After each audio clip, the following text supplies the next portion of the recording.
la veille de la célébration de la naissance du Christ. Le réveillon de la Noël, c'est pour demain et nous avons le devoir de vous tenir compagnie. Et pour ce, nous avons concocté pour vous jusqu'à demain un programme sur mesure. On sera donc en mode consommons local. Que faire, quoi porter et quoi manger? On en parle avec notre invité du jour.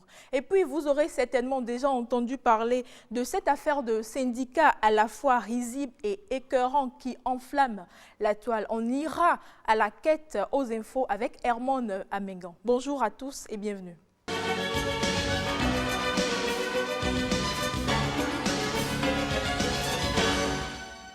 Hermone Amengan, bonjour.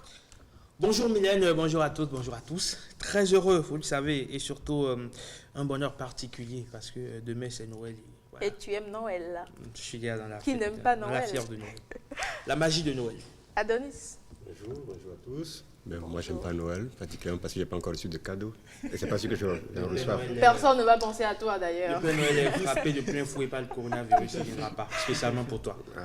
Marcel, bonjour. Oui, Mylène, bonjour. Bonjour à tous. Adonis, bonjour. Hermone, bonjour. Bonjour, madame. Comment vous allez? Eh bien, joyeux Noël à tout le monde. Hein. Vendredi, c'est Noël. Anticipation, Par hein. anticipation. Demain, tu es avec nous. Tu pourras le souhaiter en direct. Tout à fait aussi. Esther Gaba, bonjour. Bonjour. Vous êtes avec nous aujourd'hui? Oui, avec plaisir. Avec vous, on va revisiter et découvrir pour certains ce qu'il faut pour la fête de fin d'année et la Noël. Tout à fait. Et puis, je le disais à l'entame, on est ce midi en mode consommons local. À travers l'élément à suivre, Ariane nous raconte le parcours d'une dame qui, du haut de ses diplômes, a décidé aujourd'hui de se consacrer, de se lancer à la confection d'accessoires de beauté en tissu imprimé.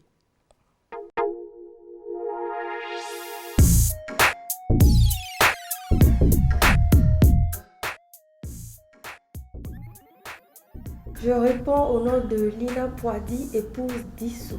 Je suis diplômée d'un brevet de technicien supérieur en comptabilité et gestion des entreprises. J'ai eu à travailler au moins plus de 8 ans dans une entreprise et bon, je sais pas, par la force des choses, j'avais déjà le goût pour les accessoires dont je passais les commandes, on me les confectionnait et puis moi-même je m'habillais. Mais arrivé à un moment donné, avec la crise aussi, je me suis dit, il faut que je me lance dans quelque chose. Et bien avant d'arriver dans les accessoires, je peux signaler déjà que j'ai eu à faire des boissons énergétiques. Mais apparemment, ce n'était pas mon chemin, donc j'ai laissé tomber. Après, j'ai suivi une formation en bonne et due forme au niveau des accessoires de mode en panne. Et c'est comme ça, juste après ça, j'ai commencé toujours par continuer et puis je faisais des choses, je postais, les amis m'encourageaient. Mais depuis quand tout ça? J'ai dit, mais oui, c'est moi-même qui l'ai fait. Ok. Et c'est comme ça que je me suis lancée dedans et me voici aujourd'hui.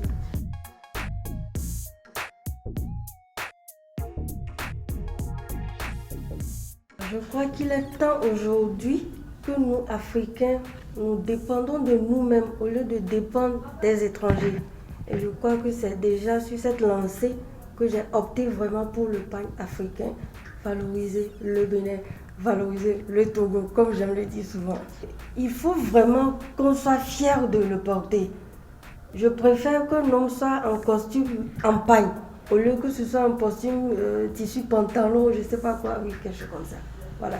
La femme, des bijoux en paille, au lieu que ce soit pour le chinois ou la France, je ne sais pas où là. Voilà. Quand le Béninois achète ce qui est produit au Bénin, ou l'Africain achète ce qui est fabriqué en Afrique, l'argent circule entre nous. Mais quand nous achetons de l'extérieur, ça veut dire que l'argent nous quitte. Et nous nous plaignons que nous n'avons pas d'argent. L'argent n'est pas dans le pays, l'argent n'est pas dans le continent. Mais je crois qu'avec le temps, nous allons tous comprendre. Voilà.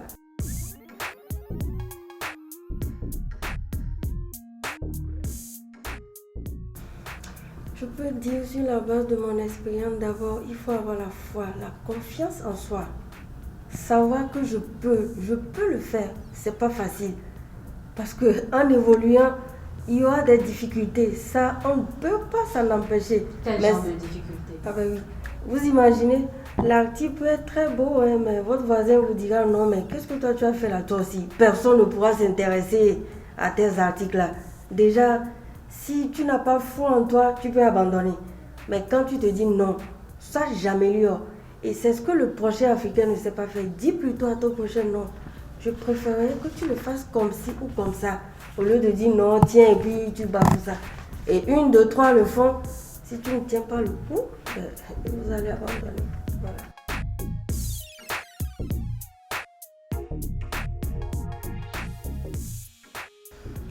Des fois, on a l'impression qu'entreprendre est vraiment mieux que de travailler pour quelqu'un, mais en réalité, je crois que c'est pas vraiment ça.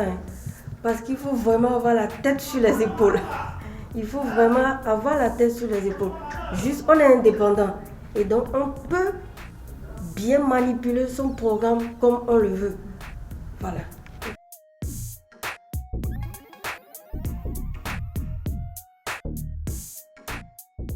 Je crois qu'en partie, l'entrepreneuriat peut venir lutter contre le chômage. Mais en même temps, tout le monde n'est pas fait pour l'entrepreneuriat. Voilà. Maintenant, pour ceux qui sont faits pour l'entrepreneuriat, nous devons vraiment nous lever, nous battre. Et ensemble, avec ceux que nous voyons qu'ils ont aussi ce don, les associer à nous et leur donner l'élan pour qu'ensemble nous puissions évoluer. Parce que tout seul, on ne peut pas. Hermone, j'ai vu des accessoires de plusieurs formes. Il faut de l'ingéniosité pour pouvoir y arriver, pour pouvoir s'y mettre déjà. Ouais, de l'ingéniosité, surtout de la créativité, parce que c'est ça, c'est ce qui pourra la différencier, elle, donc, de ce que pourra faire X ou Y, parce que vous savez, aujourd'hui, les accessoiristes de mode, on en a vraiment à foison. C'est un métier c'est un domaine qui est en plein essor actuellement, parce qu'il y a une sorte d'africanité qui se revendique et on veut l'implanter dans tout ce que nous faisons. Et donc, c'est à travers les accessoires de mode, je crois que le tunnel est tout trouvé. Du coup, beaucoup s'investissent dans ce secteur-là. Et donc, ce qui va faire la différence, c'est ce qu'elle ajoute de nouveau. Et comme je le dis toujours, en entrepreneuriat, c'est cela. L'entrepreneuriat, ce n'est pas toujours créer, on va dire quoi, un truc qui n'existait pas. Mais l'entrepreneuriat, c'est aussi ajouter une nouveauté à ce qui existe déjà. Et c'est ce qui fait votre particularité. Et je crois qu'elle pourra, au fil du temps, asseoir, on va dire quoi, sa créativité et son ingéniosité et mettre cela au service de son affaire, au service de son business pour pouvoir le faire prospérer. Des accessoires en tissu imprimé, vous êtes partante pour un costume ou un ensemble tout en tissu imprimé? Pourquoi pas, c'est une belle idée. Mais moi particulièrement, j'ai un petit souci par rapport à ça, parce que je me dis le wax, c'est pas si africain que ça. Le wax n'est pas fabriqué en Afrique. Moi, tout ce qui est vraiment made in Africa, moi je pense qu'il faut déjà le produire ici. Pour créer la richesse, créer des emplois et réinvestir dans le pays, transformer les matières premières. Nous produisons du coton. Donc, c'est le petit souci que j'ai avec le wax. Le wax n'est pas africain, mais nous avons plein de tissus. Les batiks, les canvas, plein de tissus. Je pense qu'actuellement, le débat, il est toujours en cours. Hermone, on en a parlé récemment. Il y en a qui pensent que le wax, il n'est pas africain pour la simple raison que ce n'est pas produit en Afrique et que c'est à un moment donné de notre histoire qu'on nous l'a imposé, qu'au fil du temps, nous l'avons adopté et que justement, aujourd'hui, on le revendique comme étant africain. Mais il y en a qui estiment que non, écoutez, ce produit est adopté par les Africains. Un peu comme la fête de Noël qui est adoptée par les Africains, un peu comme la fête de Nouvel An qui est adoptée par les Africains, la Saint-Sylvestre adoptée par les Africains. Et donc, dès cet instant, du moment où nous l'avons adopté et qu'au fil du temps, c'est devenu quelque part notre identité et parfois même notre histoire se retrouve dans les motifs imprimés dans ces pailles, eh bien, c'est un paille africain, même si je ne suis pas de cet avis. Adonis, du moment où ce n'est pas imprimé en Afrique. Bon, est-ce que je pourrais dire oui, je pourrais dire non, mais tout dépend de ce que soi-même on accepte. Que ce que toi tu acceptes ne peut pas être ce que moi j'accepte. C'est relatif, comme on le dit. Maintenant, néanmoins, si je partage l'idéalisme de madame qui souhaite qu'on produise déjà les tissus chez nous, c'est un idéalisme auquel on pourra venir, mais pour le moment, on est encore un peu loin de cela parce qu'on n'a pas assez d'industrie qui puisse On a déjà eu quand même au Bénin la Sobetes Sobetes, qui oui. transformait notre coton en was. Au Ghana, à côté, il y a des usines donc, moi, je préfère qu'on mise sur cette tissu-là. C'est aussi une question on va dire, d'identité. Vous savez, aujourd'hui, le WAS, d'une façon ou d'une autre, est déjà intégré à notre identité.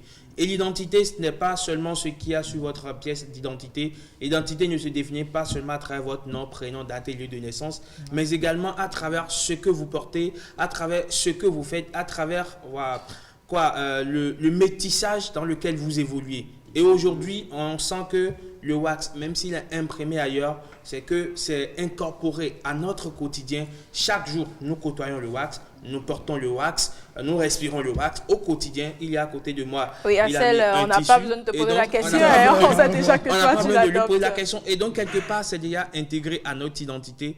Et ce sera difficile, vraiment, alors là, très difficile de retirer cela de notre identité. Allez demander à la vieille, je ne sais pas, quelque part dans son village qui porte son plus beau wax.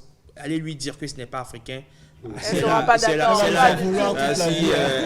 Alors, à présent, on parle toujours de l'entrepreneuriat. On continue une suite, en quelque sorte. Vous le savez, pour entreprendre, on ne le fait pas du jour au lendemain. Et si on ne prend pas garde, on tombe rapidement en faillite. Et pour éviter cela, il existe de nombreuses stratégies. Ce midi, notre coach Massime Victor aborde la seconde stratégie. Suivant. Stratégie numéro 2, lorsque tu passes à travers une période glaciale, il fait froid. C'est pourquoi? C'est parce qu'il te manque une information pour sortir de là. Et cette information, il faut que tu ailles la chercher. C'est pour ça que je te recommande en deuxième stratégie, va suivre une formation, va dans des conférences, participe à des séminaires. C'est tellement important. D'ailleurs, pour 3 raisons que je t'encourage fortement à participer à des conférences. La première raison, c'est pour étouffer cette voix négative qui te parle sans arrêt. Si tu restes dans ta chambre, si tu restes chez toi, cette voix te parle, tu perds ton temps. Qu'est-ce que tu fais? Tu vas devenir dépressif.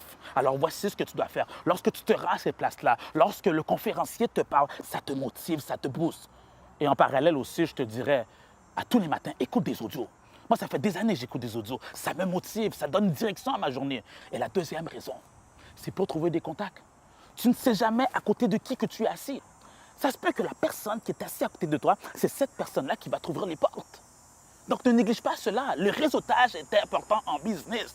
Il est probable aussi que la personne qui est assise juste à côté de toi vit une période difficile également. Donc, juste le fait d'unir vos forces, c'est ça qui va vous motiver à ne pas abandonner et à continuer. Et la troisième raison pour laquelle que je t'encourage à participer à des conférences, à des séminaires, c'est justement pour trouver des stratégies pour sortir de cette fameuse situation délicate, difficile que tu es en train de vivre. Oui, tu n'es pas juste là pour écouter. Non, tu es là pour trouver des astuces. Parce que tu sais, l'information que tu es en train de rechercher, il est fort possible que cela ne se retrouve pas dans ton champ de vision. Je m'explique. Il y a des informations que tu sais que tu ne sais pas. Je vais répéter. Il y a des informations que tu sais que tu ne sais pas. Exemple, tu sais qu'il faut que tu fasses du marketing, mais tu ne sais pas comment le faire. Par contre, il y a des informations que tu ne sais pas. Tu es juste ignorant sur le sujet. De ce fait, lorsque tu participes à ces formations, à ces conférences, à ces séminaires, c'est là que tu reçois ces astuces-là et qui te permettent d'en sortir. Vous êtes bien placé pour nous en parler. Est-ce vrai? Est-ce qu'il faut déjà suivre des conférences, suivre des séminaires quand on veut vraiment entreprendre? Bon, c'est une proposition qu'il a faite parmi tant d'autres. Hein. C'est une proposition parmi tant d'autres. Sinon, le chemin de l'entrepreneuriat, je pense qu'il y a des autodidactes qui se forment eux-mêmes. Maintenant, il y a des stratégies, comme il le dit, le marketing, le côté commercial qu'il faut aller se faire former pour maîtriser. Et il faut également suivre des audios qui motivent le matin, Herman. Oui, c'est aussi une stratégie parmi tant d'autres. Ça dépend, chacun choisit la stratégie qui lui convient, la stratégie qui lui ressemble. La stratégie de X n'est pas celle de Y, pardon. Donc voilà, chacun choisit la stratégie qui lui convient. Et entreprendre, c'est d'abord le flair. Tout commence d'abord par le flair. Et c'est également la passion, mais également la détermination. Lorsque vous avez ces trois facteurs qui sont primordiaux, je crois que vous pouvez déjà commencer un début d'entrepreneuriat et si vous persévérez, si vous avez la détermination, vous allez gravir petit à petit les marches. Adonis, il nous dit qu'il nous faut de l'autodiscipline, une certaine routine à avoir déjà le matin pour pouvoir conquérir. Est-ce que je dirais, je ne partagerai pas forcément son avis sur ce point. Je fais beaucoup aller dans le sens de Herman qui stipule qu'avec les 3 facteurs, il y a la volonté et la détermination. Vous pouvez vous-même vous créer votre propre stratégie. Des autres stratégies peuvent peut-être être des modèles sur lesquels vous pouvez vous baser pour créer la vôtre.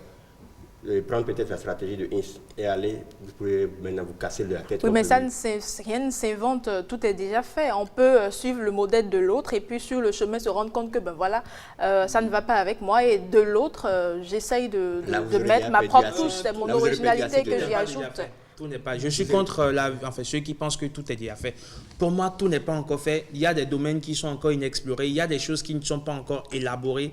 Et ce n'est que lorsque vous avez vécu votre propre expérience que cela devient peut-être une stratégie, cela devient peut-être une ligne de conduite pour les autres.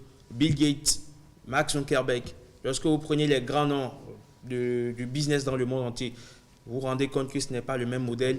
Il y en a un qui n'a pas fini Harvard, il y en a l'autre qui n'est même pas allé à l'école. Donc, lorsque vous voyez chacun, vous vous rendez compte que ce n'est vraiment pas le même modèle. Et chacun doit se chercher sa propre identité. Je reviens encore à ce mot.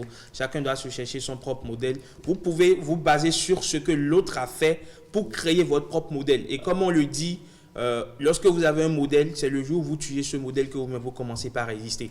Donc, vous cherchez un modèle, vous faites comme lui, à un moment donné, vous le tuez et vous créez vous-même votre propre modèle. Et cela devient votre histoire. Pour dire simplement que chacun a sa propre histoire, pour entreprendre, il faut de la détermination et surtout il faut de la volonté. Exactement. Qu'est-ce qui pousse ce midi? Le piment. Le piment, il est un fruit ou un légume? Ça, c'est une colle. C'est une colle. Non, mais arrête. C'est une colle. Merci. Bon, c'est un fruit. Donc, on y va dans sa pousse.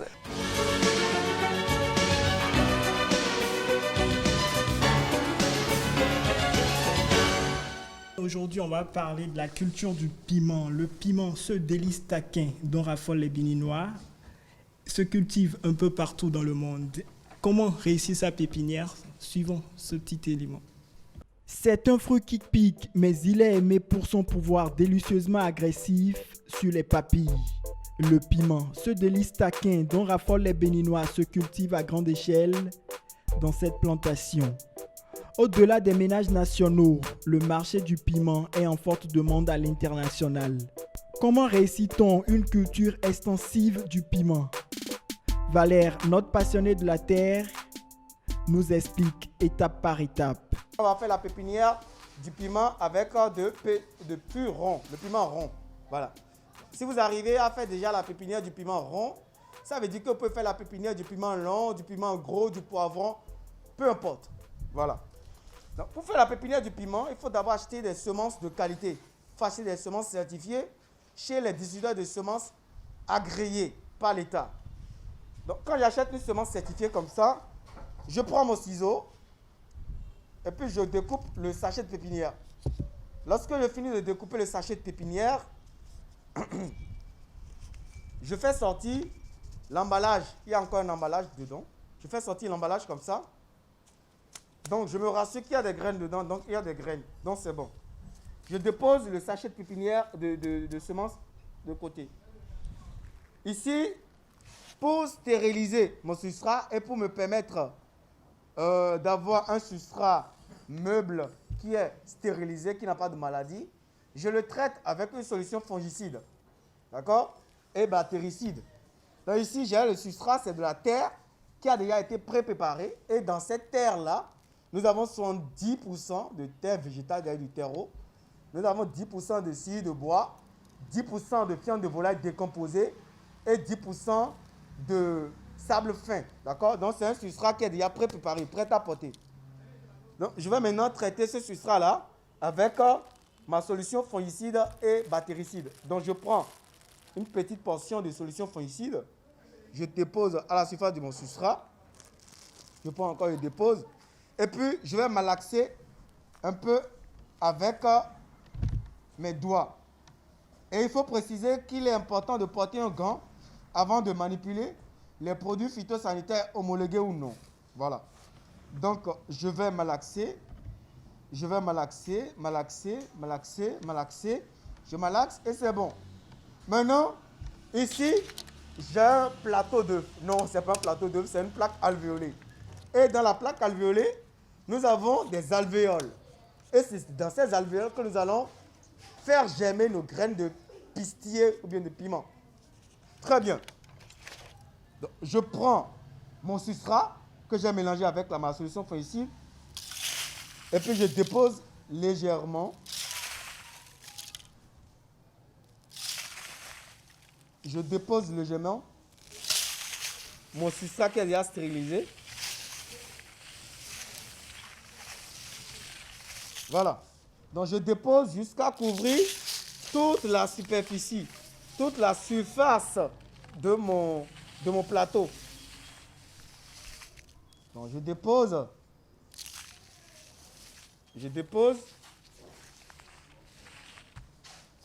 Je vais remplir ma plaque alvéolée complètement. Je vais complètement remplir ma plaque alvéolée.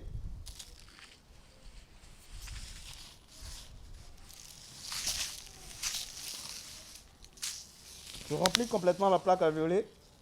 Alors, après avoir rempli la plaque alvéolée, maintenant je vais arroser avec un pulvérisateur.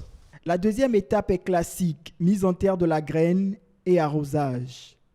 Donc je vous rappelle que c'est un substrat qui est déjà pré-traité, qui est stérilisé contre les nématodes parce que les ennemis pour le piment, d'abord en premier lieu, ce sont les nématodes. Les nématodes créent des galles au niveau des racines et ça empiète sur le rendement. Donc, là maintenant, c'est un choix délicat. Je vais enlever catégoriquement mon gant parce que j'ai fini de manipuler le substrat. Je prends mes doigts et je dépose graine par graine.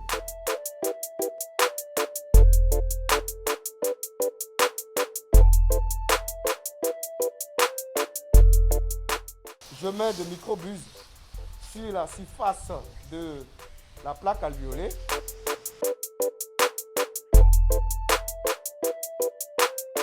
Et pour que la récolte soit bonne après 2 mois, Valère explique les soins à apporter à la pépinière.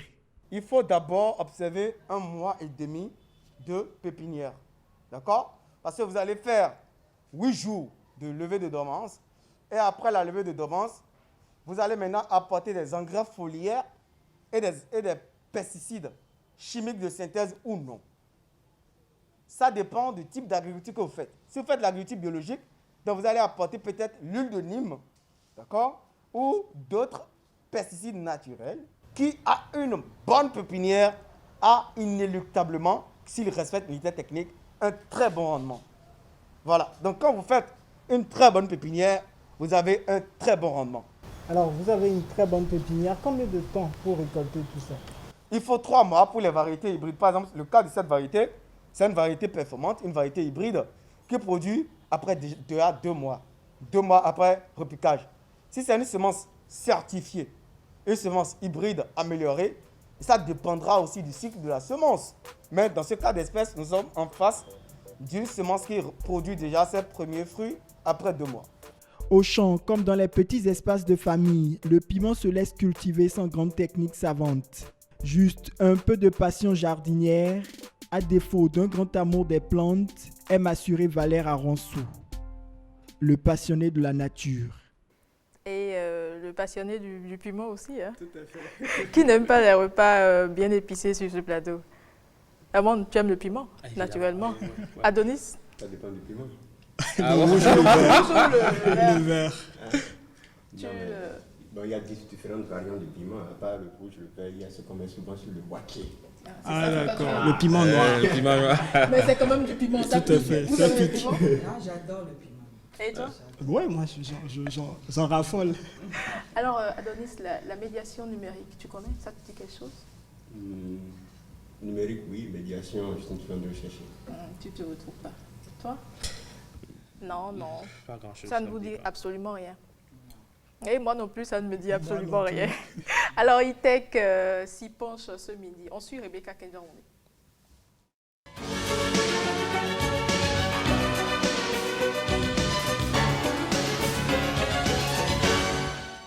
D'abord, sachez que la médiation numérique, c'est la possibilité de faire un lien entre deux personnes, deux produits ou deux choses, tout ça à l'aide d'une tierce personne.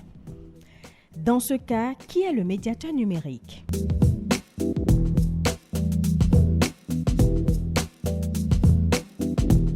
Le médiateur numérique, c'est celui-là qui accompagne les individus dans l'appropriation, la compréhension et la maîtrise du numérique.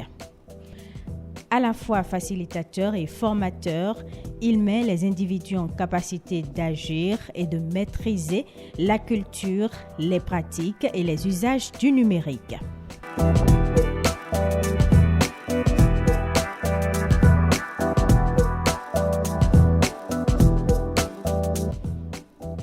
Exemple. Pendant le confinement lié à l'épidémie du coronavirus, les médiateurs du numérique ont joué un grand rôle. Ils ont mis en lumière le rôle essentiel de l'outil informatique pour pouvoir communiquer avec ses proches, quelle que soit la distance jouée par les médiateurs du numérique. Un médiateur numérique, c'est aussi celui-là qui doit mobiliser une large palette de compétences de base en réponse aux besoins exprimés par les usagers. Élaborer des ressources et des programmes d'action de médiation facilitant l'appropriation des savoirs et des usages numériques. Préparer et animer des actions de médiation numérique, individuelles ou collectives, destinées à différents types de publics et menées au sein de différents lieux. Organiser une veille, outils et méthodes pour répondre aux questions des usagers selon l'évolution des outils numériques. Le médiateur numérique, c'est aussi celui qui s'assure de la bonne utilisation du matériel informatique mis à disposition, sans oublier de communiquer et de valoriser les activités réalisées par la structure qui l'a employé. J'espère que vous avez retenu quelque chose. À jeudi prochain pour un autre thème lié au numérique. J'espère que tu as retenu quelque chose, hein, Adonis. Oui, j'ai retenu quelque chose. Tu as compris quoi déjà?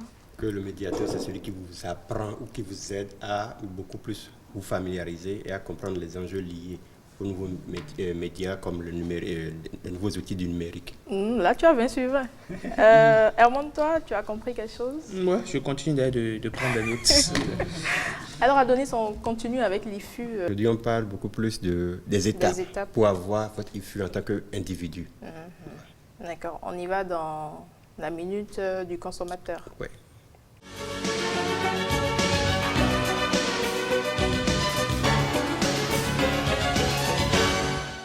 Pour avoir son attestation IFU, déjà il faut se rendre à l'adresse ifu.impo.bj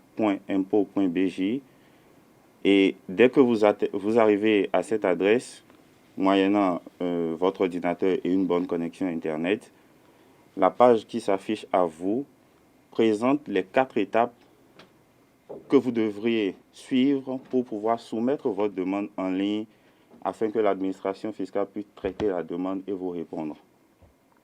La première étape constitue à renseigner votre identité, votre nom. La deuxième étape, vous êtes obligé de renseigner votre affiliation, c'est-à-dire le nom de votre père, le nom de votre mère. La troisième étape, vous êtes amené à nous dire votre adresse de résidence.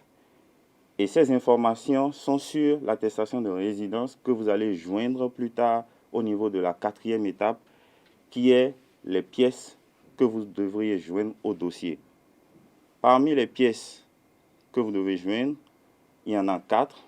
Les 4 sont juste des copies simples, pas besoin de les légaliser. Donc, il s'agit de l'acte de naissance, la carte d'identité et l'attestation de résidence. Ensuite, vous ajoutez une photo d'identité. Alors, à la fin du processus, vous recevez un numéro de suivi de demande que vous devez garder jalousement pour pouvoir venir de temps en temps regarder si votre attestation, votre demande a été traitée et votre attestation disponible. Vous pouvez télécharger l'attestation en format PDF couleur que vous pouvez aller imprimer ou stocker. Lorsqu'elle est rejetée, vous avez la possibilité de corriger parce que préalablement, la cause du rejet vous a été notifiée toujours via le système. Adonis, merci. Merci. Alors, Herman, les infos à présent, ton panier est bien lourd? Plus ou moins, plus ou moins. En tout cas, il y a une information qui particulièrement en vaut la peine, n'est-ce pas? Oui, évidemment. Adonis, tu devines de quoi il s'agit? Non. Vous non plus?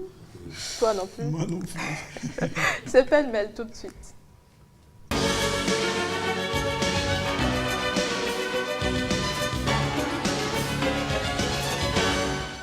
Alors, Raymond, tu nous dis que le couscous, plat populaire emblématique de l'Afrique du Nord, a été inscrit sur la liste du patrimoine culturel immatériel de l'UNESCO. C'est bien cela, fait rare, Mylène. L'Algérie, le Maroc, la Mauritanie et la Tunisie ont porté ensemble le dossier savoir-faire et pratiques liées à la production et à la consommation du couscous, sans se disputer la paternité de ce plat traditionnel à base de semoule ou de blé dur, servi avec légumes, viande ou poisson savamment épicés dans les 4 pays. Femmes et hommes, jeunes et moins jeunes, sédentaires et nomades, issus du monde rural ou citadin, ainsi que de l'émigration, tous s'identifient à ce symbole du vivre ensemble, affirme le dossier de présentation qui ne donne aucune recette. Ça, c'est intelligent. Savourer des sables du Sahel et du Sahara au littoral de l'Atlantique et de la Méditerranée, son origine est immémoriale et sa dimension universelle remarquable selon le dossier. Comme cela avait été souligné au dépôt de candidature en mars 2019, c'est la première fois que 4 pays du Maghreb vont postuler pour un projet commun. Ils unissent leurs efforts sur un sujet commun présent au Sahel, donc en Mauritanie, au Mali, au Sénégal. Le couscous s'est diffusé très tôt sur le pourtour méditerranéen, gagnant bien évidemment le Bénin, puis le reste du monde. Ce plat est proposé dans les plus modestes restaurants et revisité par les plus grands chefs. Qui, sur ce plateau, n'a pas encore ou n'a jamais mangé du couscous? Moi, j'ai jamais essayé. Tu n'aimes pas le couscous?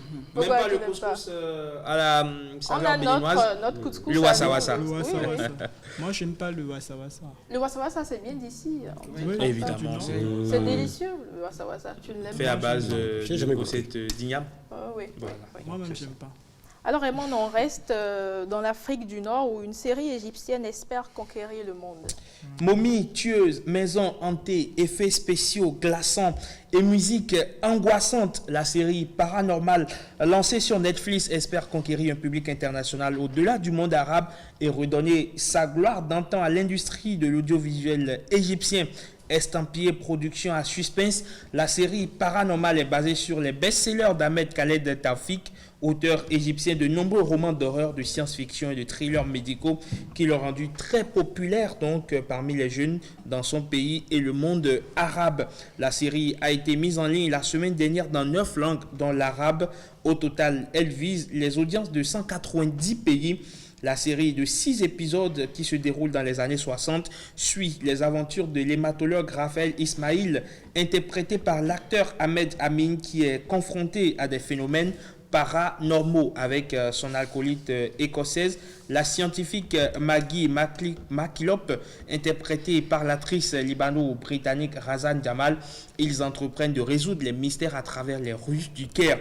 L'Égypte, productrice historique de films et séries télévisées, Mylène a longtemps bénéficié à travers ce biais culturel d'une grande influence dans le monde arabe, une influence qui a toutefois décliné ces dernières années. Mais pour l'heure, sur les réseaux sociaux, l'accueil de Paranormal a été mitigé avec des critiques sur l'utilisation des effets spéciaux. C'est pas Vitic Bamba, c'est mieux qu'à Vitic Bamba. C'est bien mieux. Mais bon, des critiques sur l'utilisation des effets spéciaux, mais aussi des compliments sur la performance de l'acteur principal. Il s'agit dessus de Ahmed Amin. Voilà donc ce qu'il en est de cette série paranormale des Égyptiens sur la toile. En tout cas, une série qui espère conquérir 190 pays dans le monde. Pour l'heure, on est encore loin du compte. Il faut qu'on aille à la découverte pour pouvoir se faire chacun notre son propre idée, évidemment. Du film. Et puis, tu nous parles de cette affaire du syndicat des hommes qui enflamme la toile. Combien doit-on remettre à sa copine lorsqu'elle vous rend visite? Si pour beaucoup de personnes, aucun montant n'est fixé, pour le syndicat des hommes, c'est bien 2000 francs, pas plus. Oui, ce petit billet bleu, c'est ce qu'il faut donner à ce groupe, selon ce groupe virtuel créé sur les réseaux sociaux et qui s'inspire de l'acteur Boïri dans la série ivoirienne Ma Famille. Les membres du syndicat Mylène ont décidé de lutter contre le comportement vénal et matérialiste de certaines filles qui ne ratent pas de soutirer l'occasion de soutirer donc de l'argent aux hommes. En réponse à cette association masculine, les femmes ont également mis en place leur syndicat. Elles considèrent la somme de 2000 francs CFA de transport comme un manque de respect à leur égard. Un homme qui éprouve des sentiments réels envers sa copine ne devrait pas lésiner sur les moyens pour la rendre heureuse. Des débats qui animent la toile en cette fin d'année 2020. J'espère que vous n'êtes pas sérieux. Évidemment. 2000, pas plus. Ah Pas oui. plus, ni moins. Donc tu fais partie du lot du syndicat. Le syndicat a retranché. Herman, toi? Ouais, mais bon, j'attends de donner mon avis. En tout cas, j'attends de finir sur le sujet avant de donner mon avis. Vous me demanderez certainement quelle est l'origine de ce supposé syndicat. Eh bien, tout est parti de la chanson Donne-lui l'argent de l'artiste ivoirien Didier Léo, sorti en janvier 2020. Cette œuvre musicale, on peut le dire, a fait couler beaucoup d'encre et de salive du côté de la lagune ébriée. L'artiste du coupé décalé a ainsi enflammé la toile avec ce nouveau single. Pour certains, les hommes surtout, le message véhiculé ne peut qu'inciter les filles à être matérialistes. Il dit, je cite, tu sors avec enfants des gens, donne-lui l'argent. Vous connaissez tous ce morceau. Tu sors avec enfants des gens, donne-lui l'argent. Et tu maîtrises les paroles en plus. Alors, le rappeur ivoirien Suspect 95 ne tarde pas à sortir le 7 février 2015 la réplique intitulée Enfants des gens, où il interpelle son collègue Didier Léo en ces thèmes. Est-ce que tu sais qu'on souffre pour gagner l'argent, donc on ne peut pas se donner ça au hasard? Si enfant des gens est fâché, c'est pas compliqué. Enfant des gens n'a qu'à travailler. Il se présente ainsi comme le défenseur des hommes, lui qui a souvent été accusé de dévaloriser les femmes à travers sa musique, même s'il ne partage pas cet avis, affirmant qu'il ne recherche que l'autonomisation des femmes. Suspect 95 devient donc le président du syndicat des hommes, un peu à la manière de Didier Arafat qui avait initié le mouvement La Chine sur les réseaux sociaux. Depuis près d'un an maintenant, Mylène, le mouvement a pris de l'ampleur et plusieurs groupes ont été créés sous l'appellation syndicat des hommes, à travers lesquels sont véhiculés des messages qui ne manqueront pas de vous faire rire jusqu'aux larmes.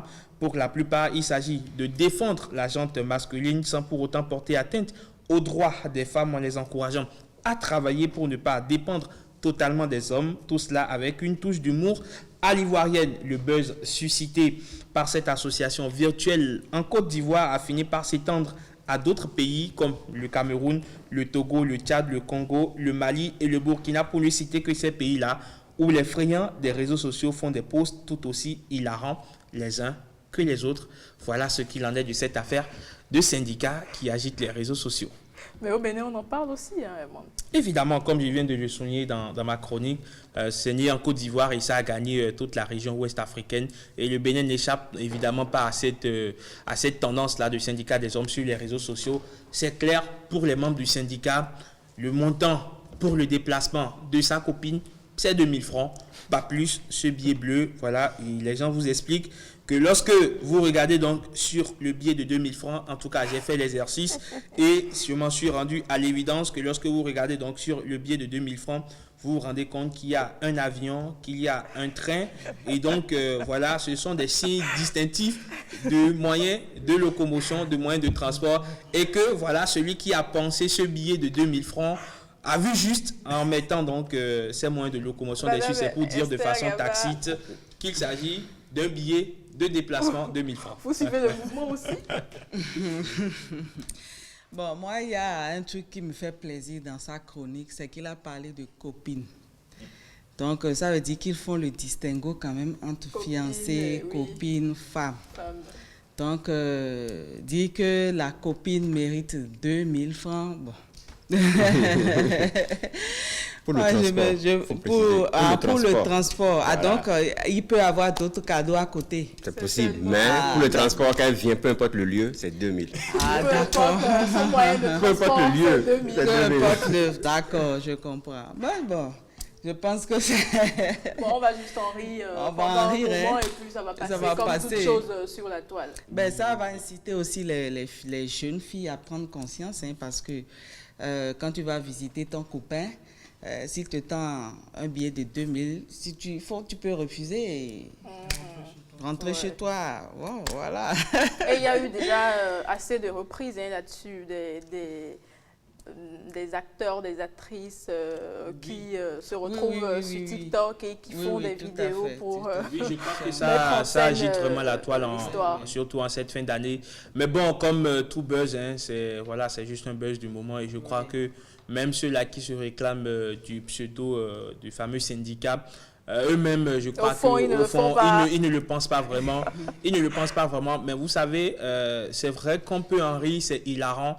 Mais au fond, ça pose un véritable problème, un problème de la perception de certaines personnes sur la gente féminine et également du comportement de certaines femmes ou jeunes filles aujourd'hui dans la société. On a l'impression que le matérialisme a commencé par prendre le pas sur certaines valeurs et certaines femmes même ne le cachent même pas. Elles se réclament matérialistes, elles estiment que voilà, être femme c'est déjà une priorité, c'est déjà un laisser-passer pour pouvoir avoir tous les faveurs et donc c'est en réaction contre cette forme de légitimisation du matérialisme que ce mouvement de syndicat est né pour pouvoir rappeler à ces femmes matérialistes-là, eh bien, que le fait d'être femme ne devrait pas être un laisser-passer pour tout ce qu'on veut. Et donc, il faut également travailler. Je ne suis pas membre du syndicat, je ne fais que analyser. Je ne fais qu'analyser une donnée sociétale qui, est en train, même en plaisantant, même dans la plaisanterie, je crois qu'il y a une part de vérité dans ce qui se dit. C'est pour qu'on en arrive à l'autonomisation des femmes dans la société. Merci à toi. Nous avons gardé pour vous le meilleur pour la fin, plutôt le meilleur, vous en doutez certainement déjà. On discute de quoi faire, de quoi manger pour être à la fois dans l'esprit de Noël tout en restant fidèle à notre culture.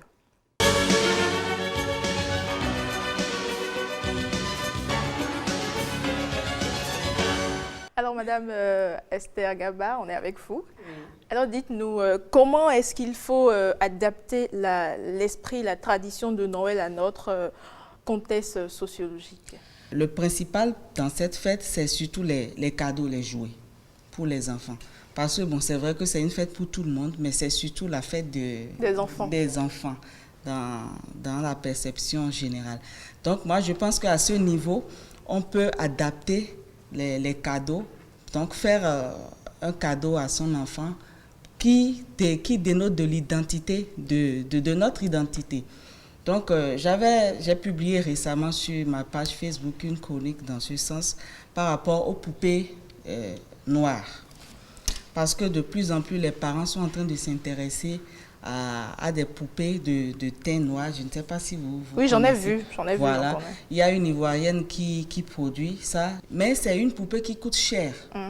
Une poupée et qui parle aussi, hein, je crois. Oui, qui parle, mais une poupée de teint noir habillée en africaine. Ce n'est pas la poupée qui parle, c'est pas Chucky, hein? Non, c'est pas Chucky. C'est un compatriote qui en produit et d'ailleurs lorsque la poupée se met à converser avec vous, c'est en langue fongbe. Oui. Ça vous dit, voilà, on l'a d'ailleurs reçu sur 5 sur 7. On l'a d'ailleurs reçu voilà, sur 5 sur 7.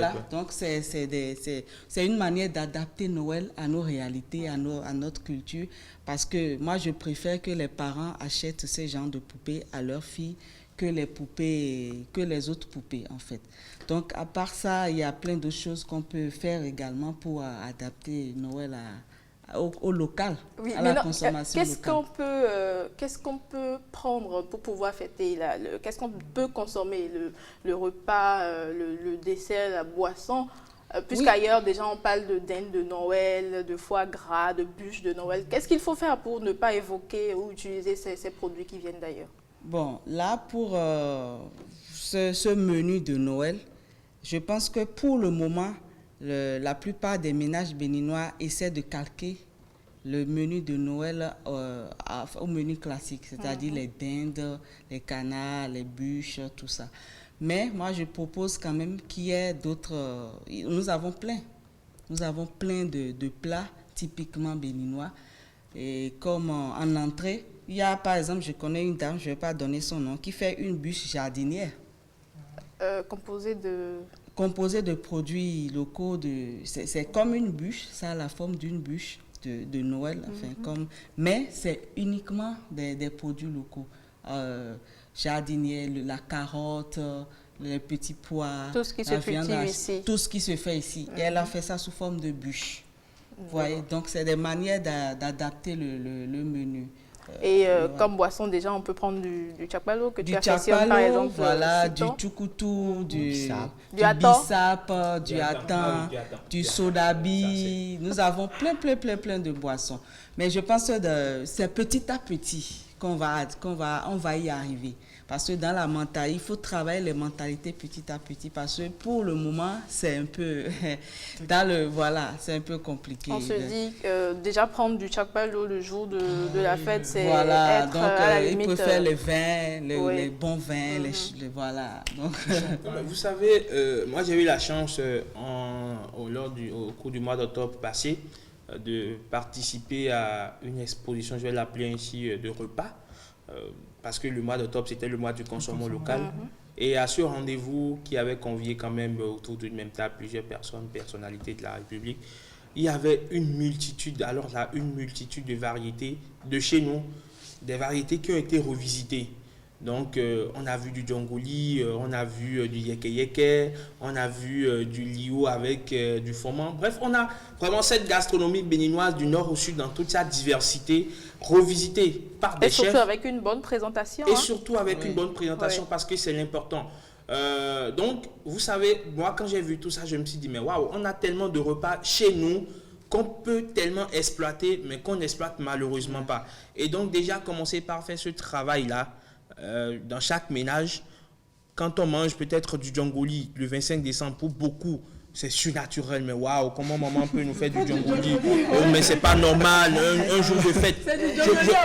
Je suis sûr que toute la famille va respecter, tout le monde sera mécontent parce qu'on n'a peut-être pas de ce qu'on mange tout le temps, du cassoulet. Et d'ailleurs, il y a une grève sur les réseaux sociaux aujourd'hui contre le cassoulet pendant la période des fêtes. Bref, il faut faire ce travail-là dans chaque ménage pour que le consommation local fasse partie de notre quotidien. Ce ne soit plus un truc extraordinaire, un truc qu'on dit une fois en passant pour revendiquer un certain chauvinisme exacerbé, mais que ce soit vraiment dans la pratique tous les jours à l'occasion des fêtes. Merci à toi, Eman. Merci à vous. Merci. Adonis? Merci. Oui, je pense que ce travail se fait déjà, surtout avec le 1er janvier où on parle du repas national qu'est le cassoulet. Donc, On a banni le cassoulet, on ne prend pas de cassoulet cette année. Il faut, remplacer ça par autre chose. Du bomiwa, par exemple. Les poulets ont fui. Merci à toi. Oui, merci Mylène, merci à tous. Adonis, il faut prendre du bomiwa, le premier. Avec plaisir, avec joie. Adonis, merci. Et merci à toute l'équipe technique. Merci à vous pour l'attention. On se retrouve demain à la même heure. Ciao, ciao. Au revoir.